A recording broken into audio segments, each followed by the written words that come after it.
ప్రియ సహోదరి సహోదరులందరికీ నా హృదయపూర్వకమైనటువంటి వందనాలు చెల్లిస్తున్నాను. ఈ సమయంలో మీరంతా క్షేమంగా ఉన్నారు కదా? ఈ రోజుల్లో అనేక మంది ప్రజలు భ్రాంతిగా, కలవరాలతో, అనేక మంది అక్కడక్కడ కరువులు కాటకాలతో, అనేక మంది యుద్ధ ఘోషలతో భయపడుతూ ఉన్నారు.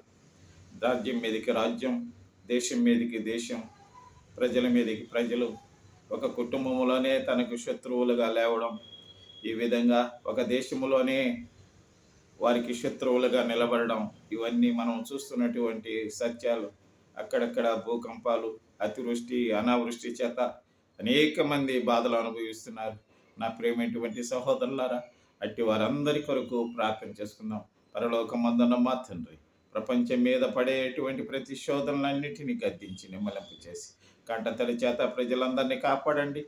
ప్రభుత్వ అధికారులందరినీ కాపాడి నీ నామానికి మహిమ కలిగించుకోమని యేసు నామమున ప్రార్థిస్తున్నాము తండ్రి. ఆమేన్.